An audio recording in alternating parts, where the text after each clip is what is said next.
Yeah, but the question is more, how do you get there? Do you get there by confrontation, violence? Oh, is that the question you were asking? Yeah.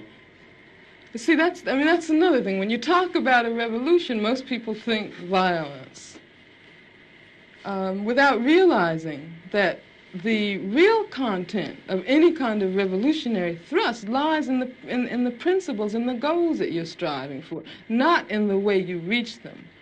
On the other hand, because of the way this society is organized, because of the violence that exists on the surface everywhere, you have to expect that there are going to be such explosions. You have to expect things like that as reactions.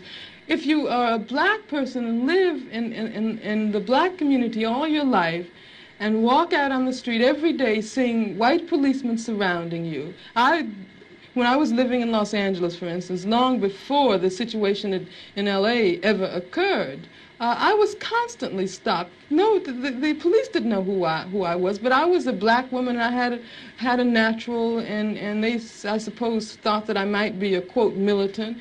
And when you live under a situation like that constantly, and then you ask me, you know, whether I approve of violence. I mean, that just doesn't make any sense at all. Whether I approve of guns. I grew up in Birmingham, Alabama. Some very, very good friends of mine were killed by bombs that were planted by racists. I remember from the time I was very small, I remember the sounds of bombs exploding across the street, our house shaking.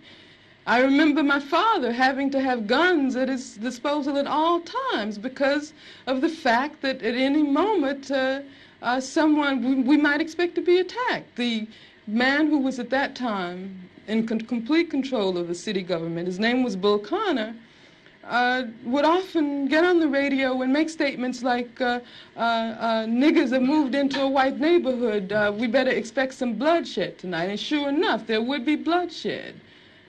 After the 4 young girls who lived, one of them lived next door to me. I was very good friends with the sister of another one. My sister was very good friends with all 3 of them. My mother taught one of them in her class. My mother, in fact, when the bombing occurred, one of the mothers of one of the young girls called my mother and said, can you take me down to the church to pick up Carol? We heard about the bombing, and I don't have my car. And they went down, and what did they find? They found limbs and heads strewn all over the place. And then after that, in my neighborhood, all of the men organized themselves into an armed patrol. They had to take their guns and patrol our community every night because they did not want that to happen again. I mean, that's why when someone asks me about violence, I just find it incredible. What it means is that the person who's asking that question has absolutely no idea what black people have gone through, what black people have experienced in this country since the time the first black person was kidnapped from the shores of Africa.